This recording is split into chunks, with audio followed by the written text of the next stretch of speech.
It all began on a rainy Sunday in a town called Tangalo in eastern part of Nigeria, the kind of morning where the skies seem to mourn before anything happens. Pastor Michael Thomas stood on the marble altar of the Sanctuary of Fire International, bathed in spotlights, his white robe flowing like the wings of an angel. The crowd sang in one voice, bodies swaying, hands lifted, and the choir thundered with fire. But behind the pastor's confident smile was a ticking secret, one that had followed him for 15 years. No one knew what had been buried beneath the foundation of the church. No one until that girl walked in. Her name was Deborah, just 16. She didn't come in dancing or shouting. She didn't wear makeup or jewelry. She didn't even know what she carried inside her. But when she opened her mouth to sing, things began to shift in the spiritual realm. Chairs creaked, lights flickered, and Pastor Michael's confident hands began to shake. He whispered to his assistant, then to the elders, but no one could stop what had been prophesied long ago. And just like that, he ran off the altar in front of over 1,000 witnesses. Now, you may think this is just another fall from grace. But what chased him? What was hiding inside his robe? What was buried under the church? And who exactly is Deborah? Stay close, dear viewer, because the secrets will be unearthed, alliances will break, and justice will walk with sandals on sacred ground. This story is not just about a man of God. It's about the spirit that exposes, the girl that awakens truth, and the city that dares to watch. They say the land never forgets. You can paint over it, you can build on top of it, but when the blood of the innocent cries out, even stone cannot silence it. This story is not just about a man who ran from the altar. It's about what chased him, and what had been buried, years ago, beneath his very feet. To understand the storm that broke out in Tangalo that rainy Sunday, we must go back 15 years, to when the fire was first kindled, and a lie dressed itself in white robes. 15 years earlier, Michael Thomas was just another struggling man in Tangalo. He had dreams, oh yes, big ones. He wanted crowds, miracles, power. But he had no money, no anointing, and no backing from any denomination. He was a churchless preacher with nothing but ambition. One day, after being mocked by a fellow minister for being an empty vessel with no oil, Michael made a decision that would change everything. He traveled to the outskirts of Tangalo, to a place whispered about by spiritual men, a forbidden grove where results could be obtained for a price. The grove was silent when he entered. Ancient trees surrounded the shrine. At its center sat a high priest known only as Odeguoni, a man feared even by native doctors. Michael knelt before him, desperate. Michael, whispering, I want power. I want people to believe when I speak. I want to raise a ministry, one that will never be forgotten. Odeguoni is gruff. Then you must plant it in blood. Michael flinched. Animal blood? The priest laughed, a deep, joyless sound. Odeguoni. Life for influence. Voice for voice. You must bury a pure soul under the altar of your church. And so, it was done. The woman was young, a student from a nearby village who came to Michael for prayer, believing he was a real man of God. He drugged her, bound her, and in the dead of night, with the help of 2 masked men, Michael buried her alive, at the exact spot where he would later build his pulpit. Her name was Ruth. Nobody ever found her. The police believed she ran away. But Tangalo's soil remembered. 2 years later, the Sanctuary of Fire International was born. From nowhere, money began to flow. Michael now had cars, members, and miracles. He shouted on the pulpit, and people fell under power. He anointed the sick and some got well. He organized vigils, crusades, and fire conferences. To the public, he was called Papa Fire. But at night, strange things happened. Lights flickered randomly in the auditorium. Voices whispered during prayer. Sometimes, children cried when they stepped near the pulpit. And Michael?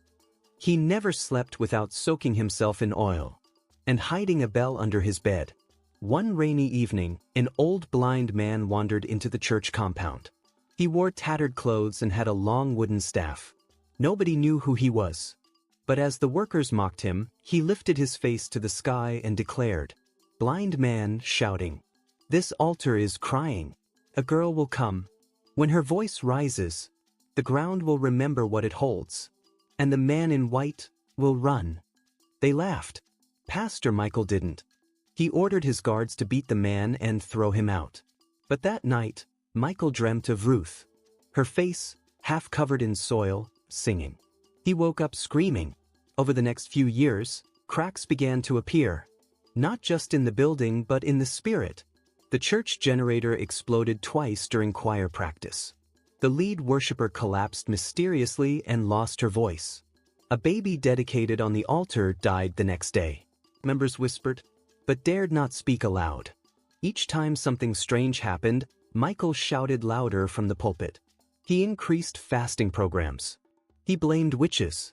He banned certain hymns, especially ones about blood and resurrection. But nothing stopped the whisper. Ruth is coming. Deborah arrived in Tangelo on a Monday morning. She had no luggage, no parents, and no explanation. Just a small torn Bible and a strange glow in her eyes. She told the church office she felt led to join the choir. They laughed at her at first. She didn't look the part. No makeup, no stylish clothes, no voice training. But something about her presence made people uneasy. Like the air shifted when she walked in. One of the assistant pastors said, "She carries something, but I can't tell if it's holy or haunting." Her audition was quiet. No instruments. Just her voice. She sang a hymn nobody taught her. A melody ancient and haunting. As she sang, the lights dimmed slightly. One of the speakers sparked. A candle at the back flickered violently. And in Pastor Michael's office, his glass of anointing oil cracked without being touched. The choir master, shaken, approved her immediately. That Sunday, Deborah was scheduled to lead the first worship song. And that, dear listener, was the beginning of the end. It was the first Sunday of the new month. Rain fell heavily. But the church was packed. Pastor Michael stood before the mirror, wearing his spotless white robe. He looked holy, but inside he felt sick. His stomach turned. His palms sweated. He heard whispers behind him, but nobody was there. Still, he walked into the auditorium like a lion. The choir began with 2 songs. Then the MC said, "Cheerful." And now, ministering for the first time, Sister Deborah. And Deborah stepped forward. She looked like a child. But when she opened her mouth, her voice was ancient. Musical note, there is a sound beneath the stone. A cry the earth refused to own. Musical note. The mic sparked. The lights flickered. Several members fell to their knees weeping. Pastor Michael's heart began to race. He stared at her, and suddenly he saw Ruth. Same eyes. Same voice. His legs moved on their own. He whispered to his assistant. Michael, panicked. "Stop her. Take the mic." But the assistant was frozen. Michael screamed and ran. He ran past the pulpit, past the crowd, through the rain, and never stopped. After that service, the church was never the same. Members scattered. The elders were confused. But 3 days later, after a mysterious dream shared by 4 people, they dug beneath the altar. They found bones, clothes, a rusted necklace, and a journal written in Pastor Michael's own hand, describing the night Ruth was buried. News spread. Police came. Michael was arrested in the bush, barefoot, muttering songs Ruth used to sing. Deborah left the same way she came. No goodbyes. No speech. She simply walked out of Tangelo, Bible in hand. When the elders called her phone, it didn't ring. It didn't exist. Some say she was an angel. Some say she was Ruth, reborn. Others believe she was simply a vessel, one sent to awaken the truth. So the next time you see a man in white robes, shouting on the altar, don't just look at his fire. Ask the land, what lies beneath? Because when the truth decides to rise, even a pastor will run. If this story touched you, shock you, or open your eyes, don't forget to like, comment your thoughts, and subscribe for more powerful stories that exposes the hidden battles beneath the surface. This is not just storytelling. This is revelation. Thanks for watching and watch out for our next interesting story.